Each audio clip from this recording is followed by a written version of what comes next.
welcome back. We're out here in the shop today working on Jay's 468 again. We skipped a couple steps off camera, guys. You guys seen that last video? I had it painted up, ready to go, but I ended up getting everything all scrubbed up with hot soapy water, which, you know, that shit's boring. You guys, you already know. You've seen me do motors in the past. You don't need to see me do that kind of stuff. I went through, tapped all the bolt holes, cleaned, you know, thread chased them. All the bolt holes are done. I went through every cylinder by cylinder, you know, 1, 2, 3, 4, 5, 6, 7, 8, individually, and got all my rings gapped. We're at 19 and 22. Jay's only going to be putting 100 shot on this, if that, maybe 150 at the most. And so I kept my tolerances a little tighter. So I did leave one set of rings off the piston, because there's something, you know, for the new people that hasn't done this before. On the oil control ring, I wanted to show you that you can turn them upside down and you can put them in backwards, which will consume more oil. So that's just a pointer I want to give to you, the people that don't know this already. I'm sure there's a lot of people on here that do know that. But, you know, I'm about sharing information on this channel. So I left one set of rings off. The very last set, we got the piston, which I'll flip the camera around here in a minute. Flip the camera around and show you. But we never did, I did get that 850 Ultra XP put on the El Camino, guys. And we never did end up making it to the track or taking it out for a test drive. Dave and Phil called me and said, hey man, the track's got the last testing tune this weekend. Load up and come on up. So they gave me a couple days to get it ready. And then I was like, man, you know what? On the Pro Systems, you know, it's a good carb, but I might as well put the carburetor on there that, you know, I spent $1,100 on. You know, why keep messing with used stuff? And so that's what I did. I just threw the 850 Ultra XP on there, and we loaded up. Well, we got probably 30 miles out, and I ran over a piece of steel in the road and blew out a trailer tire.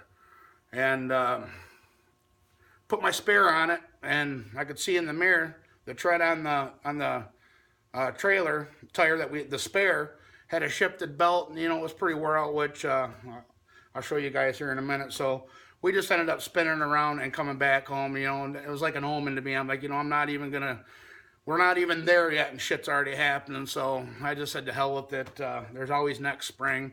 So, but anyways, guys, I'm gonna flip this camera around. I'm gonna point out a few things before we get started today. We're gonna be putting the crank in it today. Getting all of our bearing clearances done on the crankshaft and on the pistons, if we make it that far today on this video. I don't want a real long video, but, you know, for today we're going to definitely get the crank in it, get the end plate set on the crank, get the bearing clearances done, and hopefully my plan is to get the pistons in.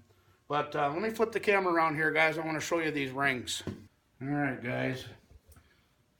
You got your top ring, your second ring, this is your oil control ring here. So, and then these are the ones that go above it and below it. Now on your oil control ring, see if I can get it in focus here.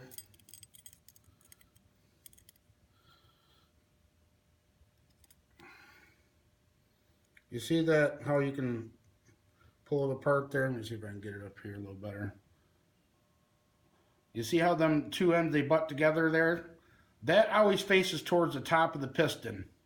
If you flip it over, now you see the splits facing down. That is wrong. You can actually see on the, right there where my thumb's at, you can see like a little groove, little notch on this oil control ring too. It always sits with the notches, with the points towards the top of the piston. Just like, I'm on focus. Just like that, guys. And we also have, what I did, I went through and I re-honed this too. I used my ball honer, and I got all my cross etching back in my cylinders. You know, this was already, the motor was new when we got it dropped off to us from Jay, but the cylinders were glazed over. And Jay spent enough money at the machine shop. We did have the lifter bores honed out at the machine shop, but I wasn't going to have him spend any more money, having them hone it. So what you do, guys, you chalk up your ball honer in a drill. And what I did, I put my drill on number 1, and then I count how many times I go up and down. And you want to go all the way to the bottom and bring it all the way out to the top without coming out of the bore. And that's 1, 2, 3, and a motion like that. You don't want to go super fast, but you want to go at the same kind of speed up and down, and then you count. I went 12 strokes on each, and then I checked it. But on the rings, you take your number 1 piston and your rod here, you chalk it up with some nice protective coating for the vise. Barely put any pressure on your handle here, but get it chalked up in the vise. Your number 1 piston, you comb it, and after you clean all your debris out from getting it honed out, you take your ring. I usually start with my 2nd ring. You take your ring, you get it stuck in the bore there, and then you square it up with an old piston, and that'll set your depth and make sure that the piston or the ring is square in the bore. Then you take your measurement, and then I got a diamond wheel cutter for gapping rings, so that's what I used. And I'm 22 on the bottom ring, 19 on my top ring. And Hastings want 0.0045 times your bore is going to be your top ring. 0.0055 times your bore is going to be your 2nd ring. And of course, you don't want no tighter than 15 thousandths on your oil control rings here. So yeah, we got all that done. That's ready to go. Like I said, I just left these out because I wanted to show you, that you can install rings wrong. And like here on the 2nd ring here, you can see on the left-hand side there, you see that little dot on the left-hand side? This always faces towards the top of the piston too. Sometimes the dot will be on the top ring and the 2nd ring, or just the top ring and not the 2nd ring. But on this case in Hastings, they got it on the 2nd ring.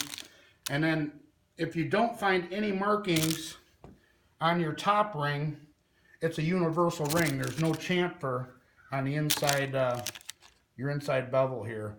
So it's a universal ring, which this one is. So there's no markings.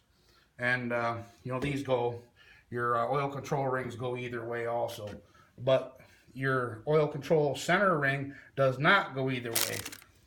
Like I told you here, your points towards the top, your split. So we got all that ready to go, guys. I did use my dial bore gauge after I honed it to make sure for straightness on the cylinder, and it's money. We're good to go. So, but yeah, guys, I've been down and out for the last week and a half. I've been sick, cough, sore throat, but we're over it. It wasn't the Rona, and it was just that time of year. But here's that spare tire off the trailer that we used. You can see it's all lumpy and bald. Yeah, I wasn't going to chance it with you can actually see here on the tread it was starting to separate. See all them dry rotted cracks there? So I wasn't going to take a chance. We ended up getting a couple new ones already installed on the trailer. And I got some new metal roofing getting ready to go on the addition because we had an incident on our brand new house that we just bought. Well, it's not brand new, but it's new to us. But yeah, we gotta put a roof on already. So like I said, the hits just keep coming and coming and coming. Can't seem to catch a break. But also we got Tony's kit in. His crank, aluminum heads, pistons, rods, everything. His camshaft. So his motor is going to be ready to, we're going to be picking it up from the machine shop hopefully sometime this week. This is the week before Thanksgiving, guys. Next Thursday, we got the weekend coming up, and then next Thursday is Thanksgiving. So you guys will probably be seeing a video a little later than usual. My boy's software is down for editing, so it's going to take a couple days before he gets his part that he needs in for his computer. So no telling when this video is going to be coming out. So, but anyways, guys, I'm going to put you back on time lapse here. I'm going to get, oh, another thing. On these, installing your rings onto your pistons. Guys, for the much money as these are a cheap pair, but, you know, the ring installer tool makes it so you don't, you know, spiral them onto the piston and take a chance of breaking the ring. You know, we got a lot of specialty tools here, and then we're going to be getting into Jay's heads, which require, you know, we got a spring height checker to make sure that when because anytime that you change cams, because we're thinking he's getting the heads and cam out of this motor again, but he might just get the head or the cam. So I got to check his installed height on when I change springs over.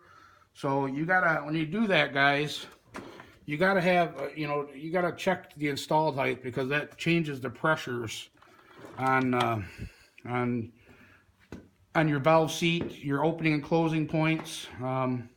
So, but yeah, we're gonna get everything set up. You know, we can, another thing too, when we go to check our bearing clearances, you take a mic, which I'm gonna use my green Cleveland plastic gauge, but you can mic the crank and then come over, you know, set the mic up in your vise, and then set up your dial bore gauge to your mic, get your bearings installed on your rod cap here, and then, you know, check them with that, and then the difference, you subtract the difference, and that would be your bearing clearance. It's very time consuming, and I know how to do it. I've done it in the past. But, you know, I've done a couple tests too, and these Cleveland greens, they come out, I mean, within spec every time. So, I mean, if I'm doing a $20,000 race motor for somebody, yeah, I would probably, you know, dial bore gauge everything and do clearances like that. But for what we're doing out here right now, I do believe in the plastic gauge. It works great. So, that's it for now. Well, I'm going to get you guys set up on time lapse. I'm going to get this last set of rings put onto the piston, get that done. We got all the other ones all set up here, ready to go. Everything's good to go.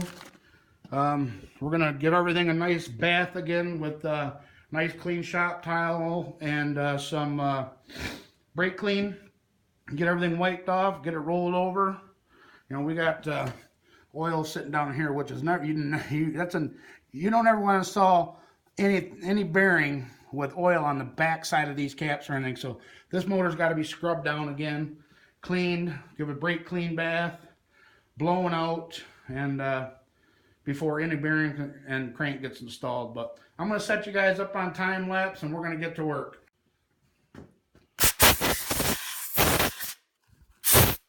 Make sure we ain't got no dust or dirt in there.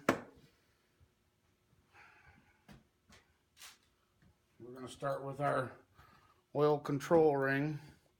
Make sure that our tabs are facing upwards. We're going to get him in there like that. And note where the split is. Right dead center. Now on these Hastings rings, guys, they want you to clock the bottom ring 10 degrees.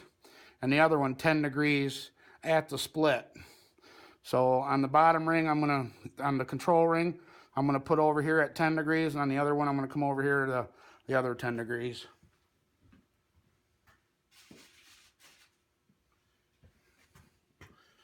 So what I do, you don't need your perfect. You don't need the ring expander for these ones. These ones are pretty forgiving. We're going to take that one, get it in there, bring him around. Perfect. And then just to double check. Yep, there's our butt, or our points, or you should say. 10 degrees, 10 degrees. Money. Our second ring. I'm going to take and get into our,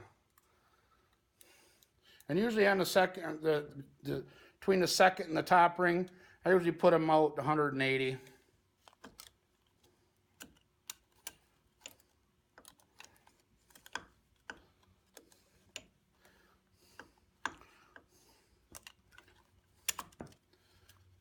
So that one's there, and I'm going to spin it. Since I can't get to the back side, obviously, I'm going to spin it back to there. And that was dot up, guys. On the second ring, there was a showing dot, so that always goes towards the top of the piston. Like I said, this one, there's no markings on it at all. So we're just going to go ahead and put him on...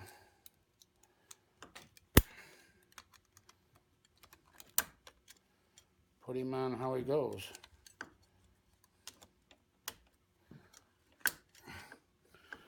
And just like that, she's ready to go. Yeah, and whenever you're putting these into a vise, guys, make sure you're not trying, you know, because these piston skirts hang down. Make sure you're free of them, and I put bubble wrap just to be on the safe side. But that one's ready to go, which was number 8 cylinder. So we're ready to go.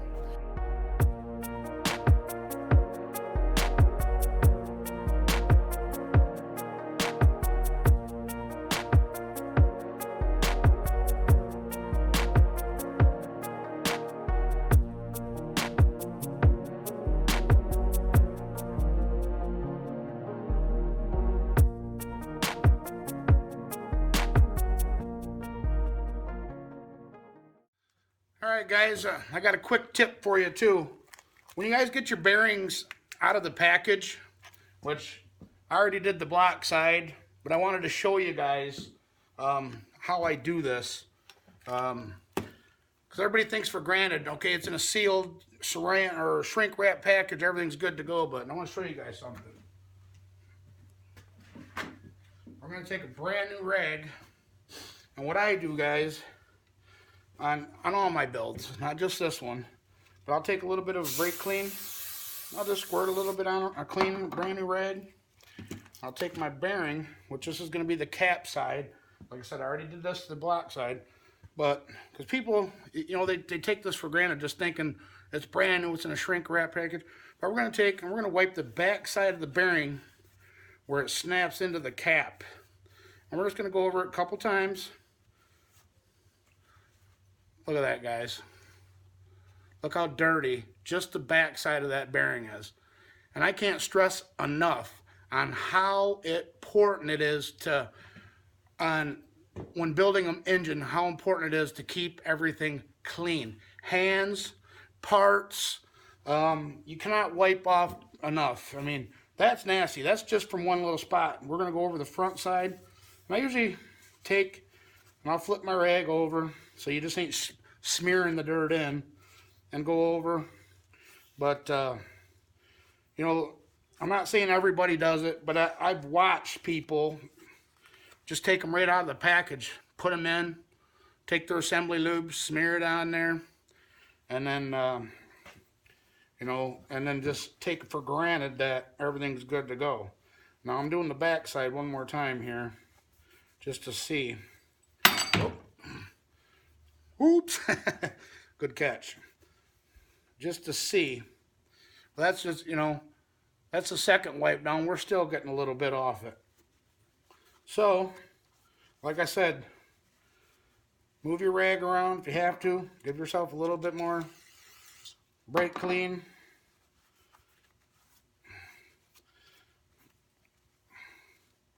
Okay, that side's pretty good. This side's perfect.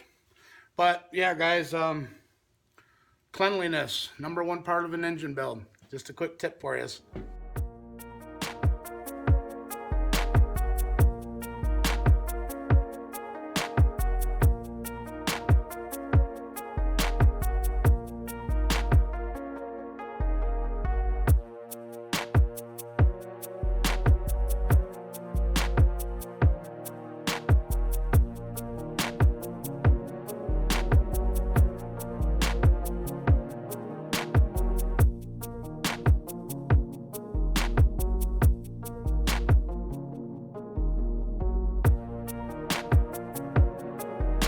Alright guys, you can see we got the crank out of the box here.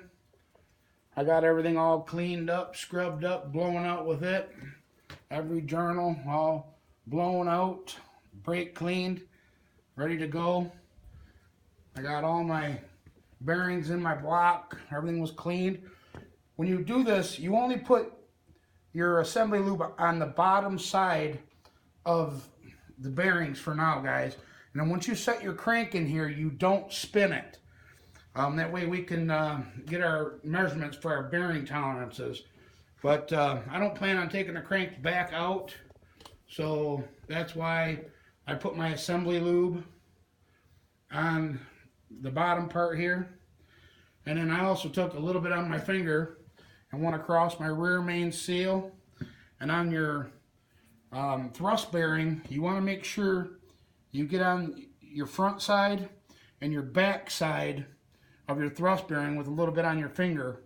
And you don't want nothing dry. But everything's in there. We're going to get ready to set the crank down in it. And I figured I'd just give you guys a quick pointer. Like I said, once you set it down in, do not spin it. And then we'll get our plastic gauge out and we'll get our bearing tolerances and then we'll get our end plate set. But just another quick tip for you guys. Alright guys, we got the crank down in it. And we put 1, 3, and our rear main on and got a reading. I like doing that first, that way the crank's spread out evenly, and then I'll go through and do the last 2. And then, but yeah, this is what we came up with. I don't know if you guys can, it's kind of hard to see, there we go.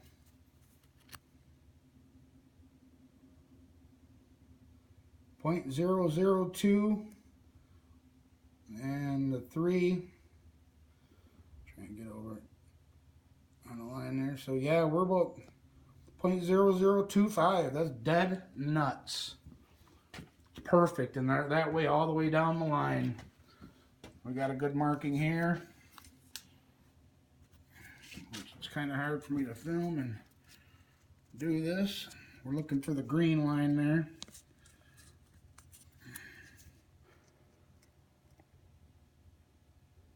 Boom. This one I already started to peel off.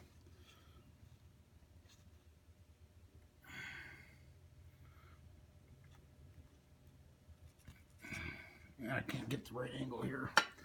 I just want to do it like that.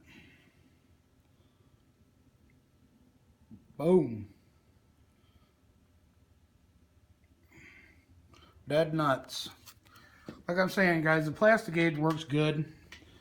Like I said, if I was building a high-end $20,000 race motor for a customer, I'd use my dial bore gauge and mics, and I'd knock it up, and then I would do it like that. But for what we're doing, and through past experiences, like I said before, I've actually tested it before I started YouTube, because I really didn't believe in the plastic gauging at first. You know, I got taught how to use the dial bore gauge when doing bearing clearances, but it's just so damn time consuming. Then guys that build engines that are better than me, I think they're better than me. They've been doing it longer. They're my elders, my seniors, you know, the one that I've learned from.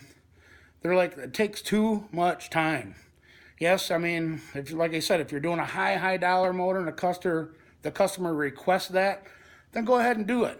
But for what we do, he says plastic gauge, you know, as long as you know how to read them and install them and then torque them to spec right, you do have to use your ARP fastener lube on your washers. And the big block Chevy calls for 110, so 40, 80, 110, and 40, 80, 110 on the, you know, 3 different torque specs is how I do it. But yeah, guys, I'm happy with it. Like I said, I am going to do the other 2 just for, that way I know for 100%. But then I'm going to start getting these main caps on. And we've already been out here about 6 hours a day, so a lot of time was just cleaning. You guys didn't get to see a lot of it. You guys just seen bits and pieces, but I'm sure this video is pretty long, so we're probably going to cut the video off here with the crank install after I get the main bearings put on and torqued down. And then the next video, we'll install the pistons and get them in. And I did end up, too, guys, I wanted to show you. I ended up going and picking up, I'm not using these plugs with the holes in them. I did research. I'm going to use the ones that have no holes. I think that somebody installed these on his motor because he had a gear drive set up and they wanted a little bit more oiling to the gear drive.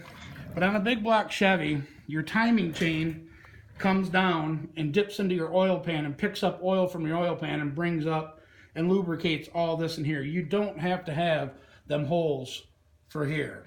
So I'm going to put the standard plugs back in, and I had to go find different plugs. The plugs that I originally bought for the oil rail here were not correct because these are the ones that I bought previously.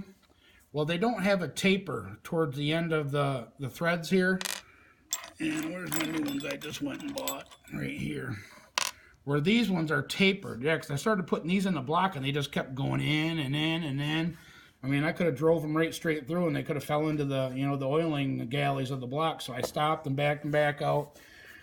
And then I went and bought, like I said, I bought the plugs without the holes in them. And then I bought 4 new of the side oil galley plugs. And I also went and got 4 new head locators. Because if you guys remember, right, I told you my buddy hooked me up with a set. Let me see if I can find them here. But they're 3 different sizes. You know what I mean? And these are all his old junk. But let me see if yeah, these are all, you know, if you look at them, I'll show you here.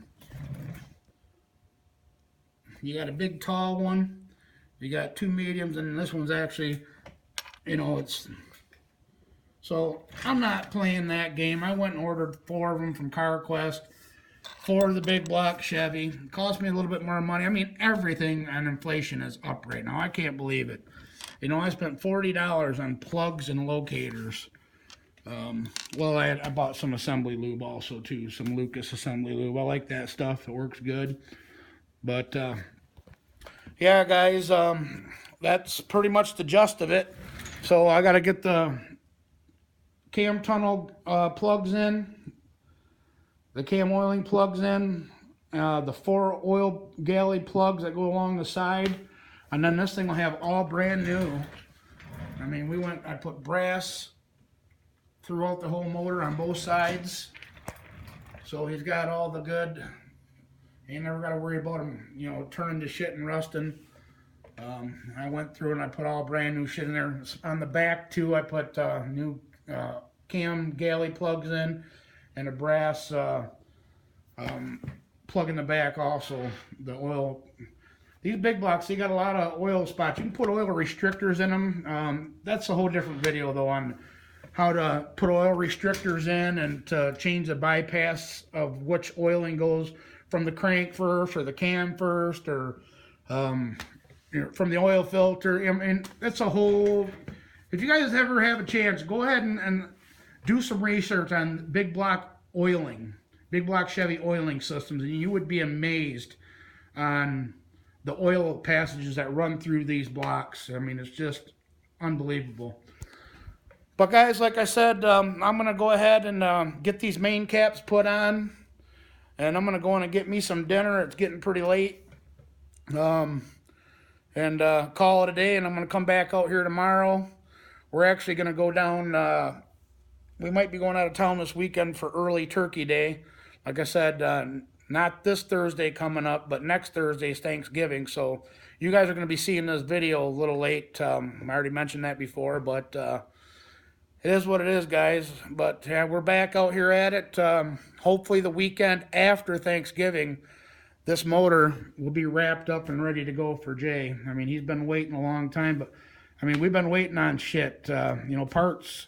Like I said, these plugs, I mean, I had to have them order them, you know, because my local hardware, I don't know what the difference was between, you know, these little black plugs, why they're not tapered versus, you know, these ones that I get from the machine shop or a CarQuest, which is basically a local machine shop area here. But yeah, they had to order all this shit in for me. But guys, until then, I'm going to put you back on the time lapse, and I'm going to do one more time lapse of getting everything situated, and I'll come back to you guys here in a few minutes, and we'll wrap this video up.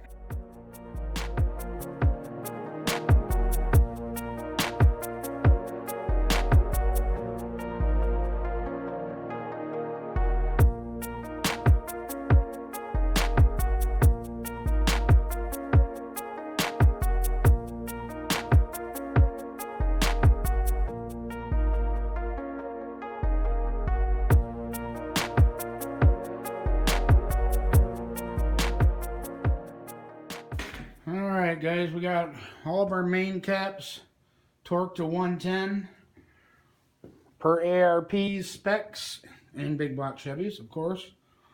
We did use all of our ARP fastener assembly lube, so that's good to go. I'm trying to get this shit on there. And we also set up our dial indicator. Now we got to check the thrust of the crank. And what I do, guys, on mine, I shove the crank all the way towards the back of the motor, as far as I can get it. Well, hold on, I'm skipping a step here.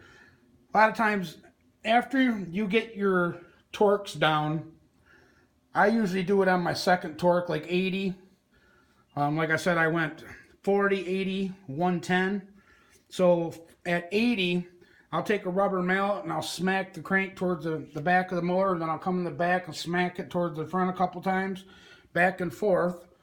And then at 120 or 110, excuse me, I'll do it again 2 more times to set the crank. And then I'll take my screwdriver or pry bar, whatever you're doing, I'm going to shove my crank all the way towards the back of the motor. And then you're going to set your dial indicator up to 0 to where you can get a good reading. And let me see here. Yep, 0. And what the hell did I do with it? Get my screwdriver. And I'm looking on this one, I want anywhere from 3 to 8. Anything over 8, I'd get kind of worried on.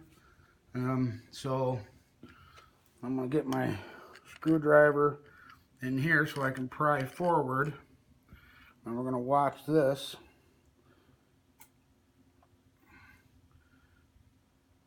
So that's 6, and if I put a lot of pressure on it, almost goes to 7. Let me stick this back in the front here.